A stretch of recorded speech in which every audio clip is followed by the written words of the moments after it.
আমি জুবিন দাক বিচাৰিলে নাপাওঁ, কিন্তু জুবিন দাৰ আত্মাৰ সদ্গতিৰ কাৰণে আমি প্ৰাৰ্থনাহে কৰিব পাৰোঁ।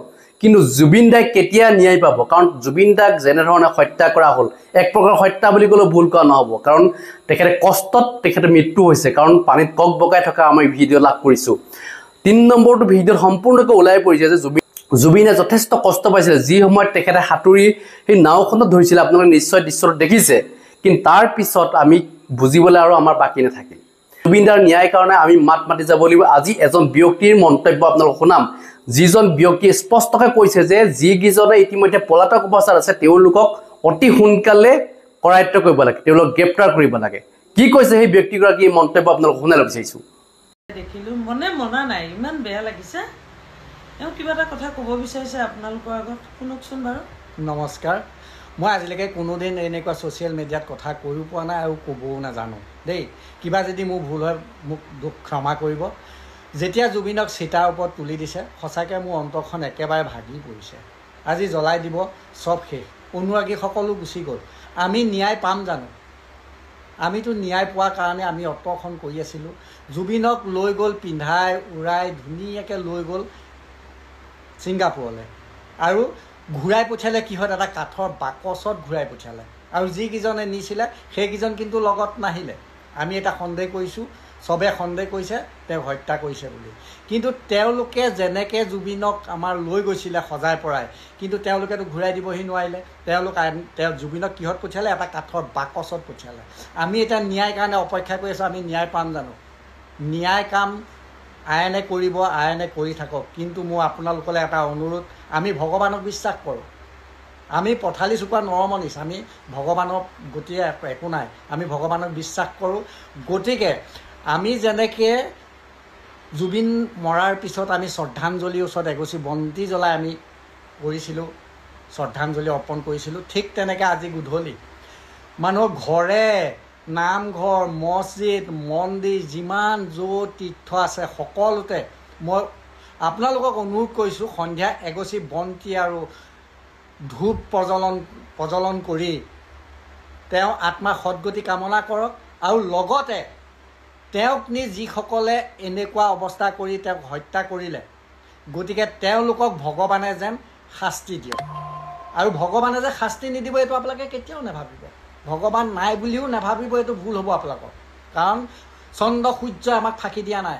আপুনি মোক দিছে, মই আপোনাক দিছোঁ, নহয়নে? গতিকে চন্দ্ৰ সূৰ্য ওলাই আছে।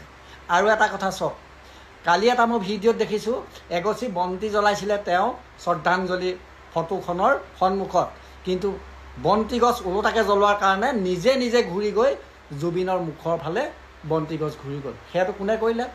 সেইটো ভগৱানে কৰিছে নিশ্চয়, কোনো মানুহে কৰা নাই। আমি দেখাহে দেই।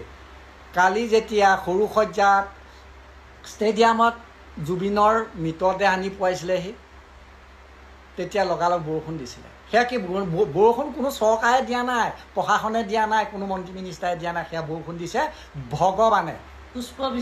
পুষ্পবৃষ্টি কৰিছে। কেলে? তেওঁ এজন একেবাৰে অন্তৰ খোলা মানুহ আছিলে। দুখীয়া যদি মানুহ আছিলে, জুবিনে আছিলে। অন্তৰে ধনী, কিন্তু দুখীয়াৰ কাৰণে ভগৱান আছিলে। কিন্তু তেনেকুৱা এজন মানুহ নাই।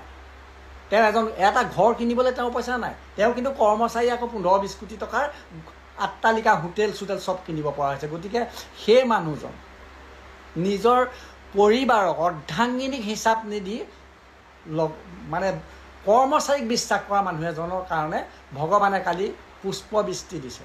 গতিকে মই আপোনালোকক অনুৰোধ কৰিছোঁ, আৰু এওঁলোকক যে শাস্তি দিব যিসকলে নিছিলে। কালি এতিয়া চাওক, শ্যাম কানুৱে কি কৰিছে?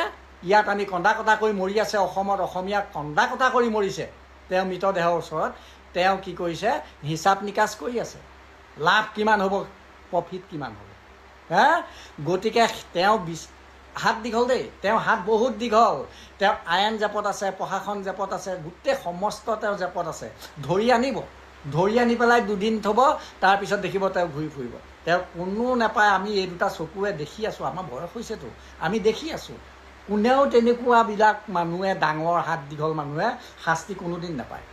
দেখুৱাই দিব যে এইটো কৰিছিলে, এইটো হ'ব, তাৰপৰা লাষ্টত কিবা এটা দি মোকলাই পঠিয়াই দিব এইটো আপোনালোকে বিশ্বাস নকৰিব গতিকে এতিয়া আমি ভগৱানৰ ওপৰত বিশ্বাস কৰোঁ আপোনালোকে এগছি আজি গধূলি বন্তি জ্বলক প্ৰত্যেককে মই অনুৰোধ কৰিছোঁ বন্তি গছি জ্বলাই এইটোৱে ভাবক যে তেওঁক আমাৰ জুবিনক যি শাস্তি দিছিলেগৈ এনেকুৱা কৰি যেনেকৈ তাক পানীত পেলাই মাৰিলে তেওঁলোকক ভগৱানে শাস্তি দিয়ক আৰু তেওঁলোকক বচাবৰ কাৰণে যিকেইজনে হাত আগবঢ়াব তেওঁলোক যাতে কণা হওক অন্ধ হওক মুখেৰে মাতিব নোৱাৰা হওক মই অন্তৰৰ পৰা বহুত দুখত কৈছোঁ কিন্তু দেই আপোনালোকক বহুত দুখত কৈছোঁ ভৱিষ্যতে যাতে তেওঁলোকে আৰু এনেকুৱা নকৰে আৰু একেবাৰে এসপ্তাহৰ ভিতৰত যাতে ভগৱানে আমাক চিন দেখুৱাই দিয়ক আপোনালোকে এগছি গধূলি বন্তি জ্বলক কিবা যদি ভুল হৈছে ক্ষমা কৰিব আৱেগত মানে কথাষাৰ ক'লোঁ কাৰণ আইনে দোষীক শাস্তি দিয়া খুব কমেই দেখিছোঁ সেইকাৰণে কথাকেইটা ক'বলৈ বাধ্য হ'লোঁ বাকী আৰু নকওঁ আৰু আপোনালোকে কথাকেইটা ভাবি চাবচোন বাৰু মই আকৌ কৈছোঁ এগছি